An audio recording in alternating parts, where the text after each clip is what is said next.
Welcome to Raised in Alaska. Generally I film outdoor adventures in Alaska, but yesterday a buddy of mine called me and said he was going to the dealership to pick up his brand new Bronco, and he asked me if I wanted to come along and do a ride along. So yesterday we went out and we did a ride along in this thing and kind of got first impressions and what we thought of it when we first got it. Today we're going to take it in, we're going to put it up on a lift, we're going to look underneath it, we're going to pop the hood, look under the hood, look inside of it, and apparently when you buy these there's a checklist that you should go through just to make sure that everything got tightened and whatnot and done correctly at either the factory or the dealership. And so we're going to go ahead and look through all those points. And so come along for kind of a cool little adventure. I guess adventures are what you make of them. And so don't forget to subscribe, and I hope you enjoy it. Let me know what you think in the comment section.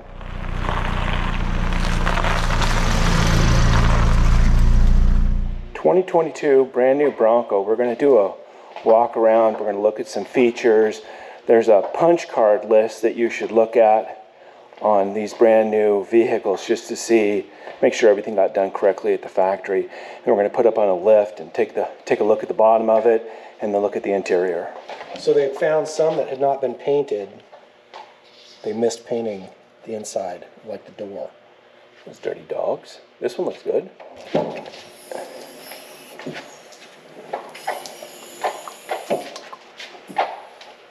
So that door looks all painted. Yeah.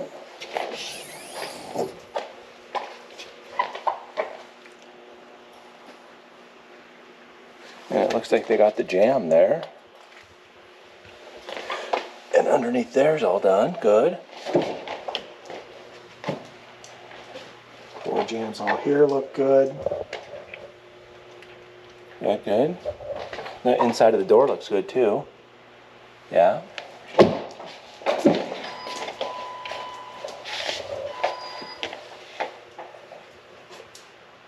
Is that mud or scratch or what is that?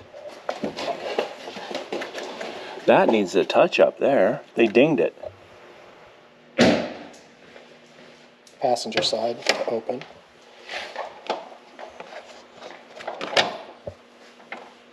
I guess first we'll just look at paint, huh?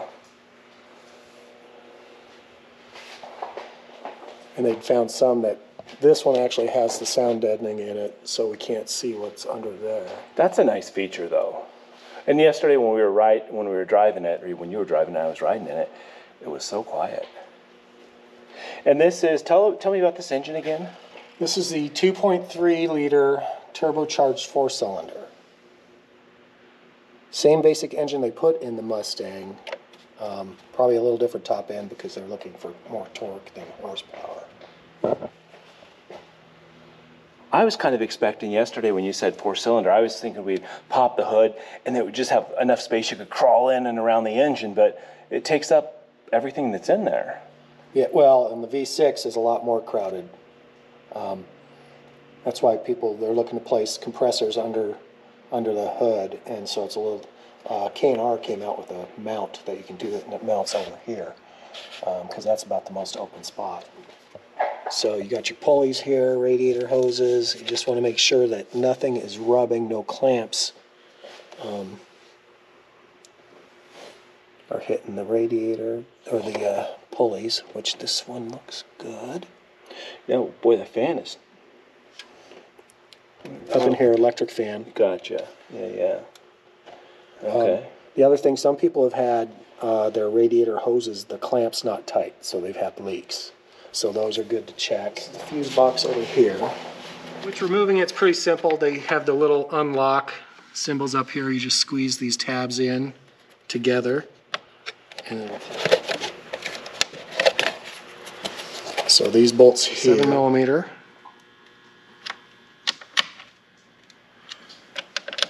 So we'll get a nice easy quarter turn on all those. Yeah. You got to check those too. Okay, so it said to check battery cable tightness as well.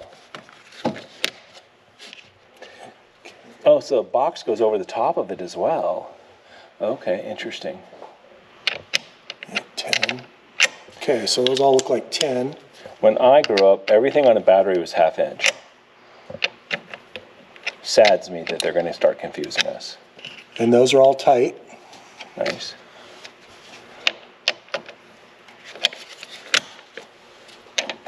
negative. A little twist on that, not too bad. Turbocharged air cooler hose is securely attached to the charged air cooler pipe. These are the big black tubes in the engine compartment. Millimeters, and make sure those are tight. Get a little twist on that. It's plastic though, so I'm sure in the hose there's going to always be a little give. And a couple little.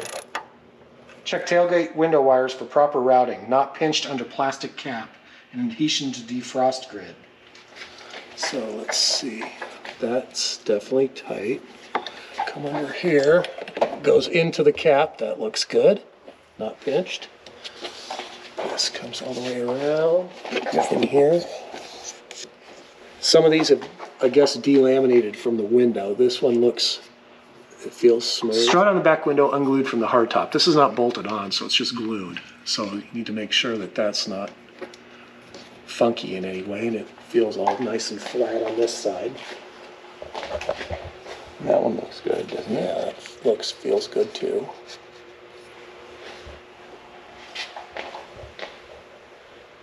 So they have factory mechanics that put the belts on backwards. Rib side out, yeah, not good. Not good at all. Clearly not GM certified. You see how you got, this is all, the color all looks consistent through the edge. Okay. Some of the other ones, it almost look like delaminating, like the layers are coming apart, and you see a lighter color in them.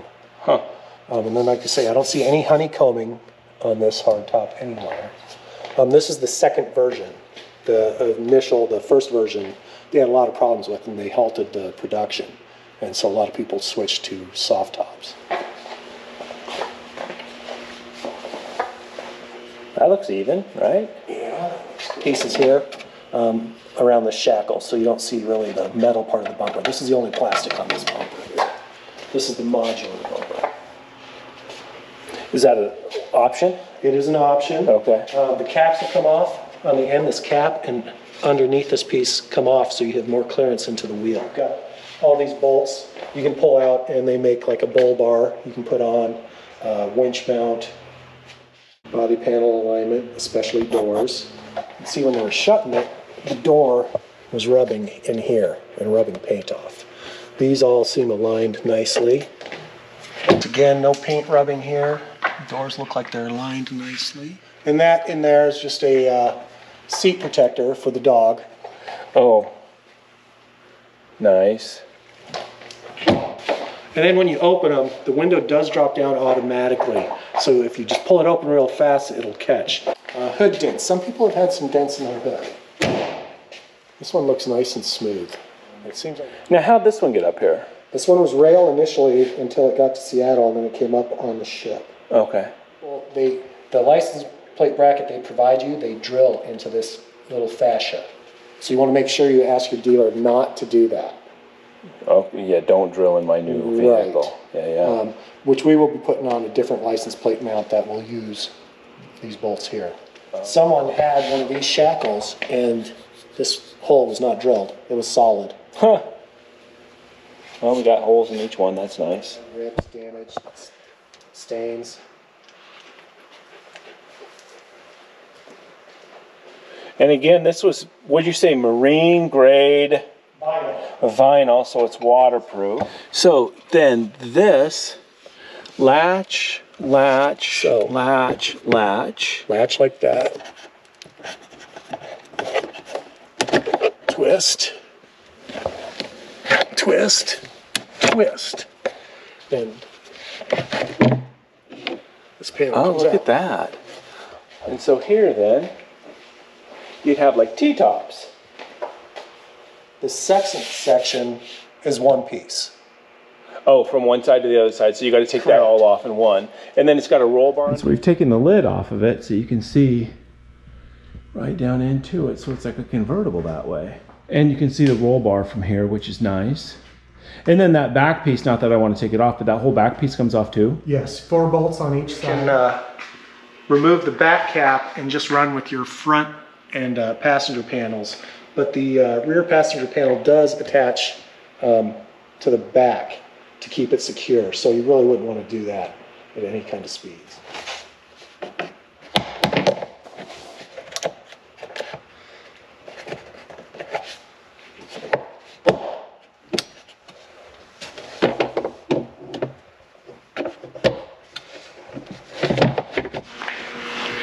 You can see that the hood looks nice and straight on there. They did a good job getting it lined up.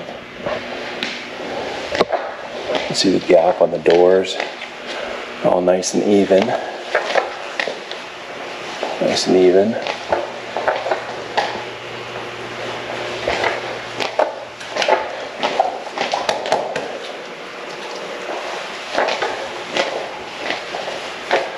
$285.70.17. Okay, nice. So about a 33 inch. It's pretty simple. Just pull out on the bottom of the handle. It's got a little piston. It stops at a couple different positions. Oh, and it really, for having a tire hanging on it, it's pretty easy to open. Then you can open up your glass. So another thing they say to check is roll bar holes. Make sure nothing's mismatched. Everything looks the same on this on both sides. It's like they're encouraging beverages on the road. And then the seats lay down, obviously. The seats will lay down, but they do not lay entirely flat. You can kind of see this ridge there. Oh, okay, yeah. That's the factory system. Okay, this one's got the 6-speed manual transmission. Actually, it'd be like a 7-speed because you have a crawler gear. And tell me, what's a crawler gear? It's a super low gear.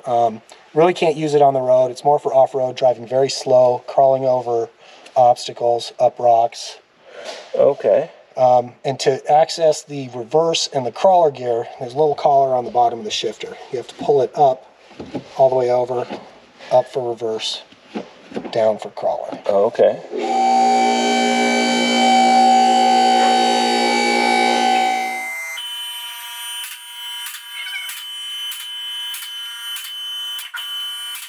Again, too, on the Badlands, we have full, they call them bash plates.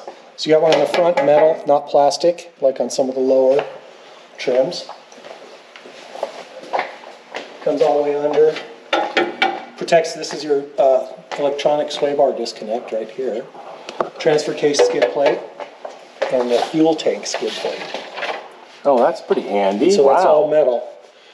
Some of the weak areas, well, not weak, something that a lot of people want to address are protecting the shock. So there are a couple companies that have a skid plate out for the shock. And then also the arm mount in the front. Oh, and so, how interesting. So the muffler's all the way in the very, very back. Yeah, which there's some aftermarket mufflers out where they put a smaller muffler up front and then that leaves this whole back open. So, you know, you have potential to mount stuff under, like potentially a extra fuel tank or oh, okay, yeah, some people might do an air compressor. So transfer case, a skid plate underneath it. A lot of heat shielding there. Transfer case wire harness rubbing against drive shaft. Misting plastic. Okay, so that's not happening then. It looks good.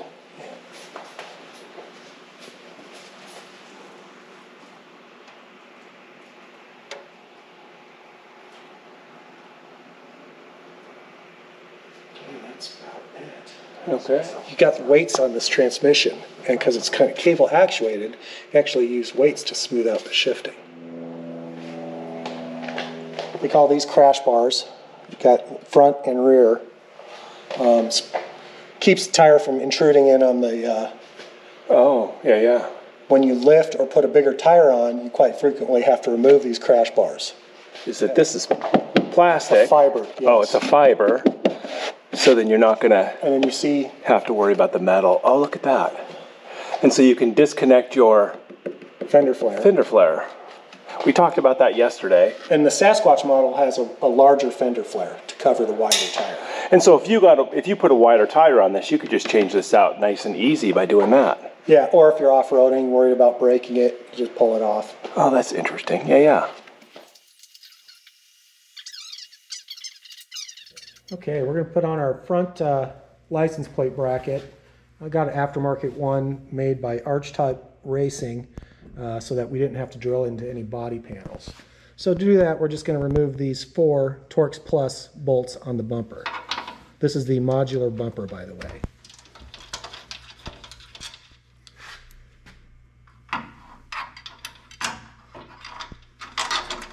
And you can mount this on either side. They do also give you a toolkit with the Bronco, so you can do this with the toolkit provided. All right, we're done. Now we're going to install our arch type racing rail. They call it the Byod rail. Bring your own device. It comes in 3 parts when you purchase it and you put it together. One single screw mounts to your Bronco up here. You've got a threaded insert. So on the rail, it's got little sticky pads on each side that we just peel. Okay, so we peeled our little sticky protectors off. They fit into ridges that are on the dash. Wow, those guys thought about everything, didn't they? Okay, how's it feel? I get stuck on there. Yeah, okay.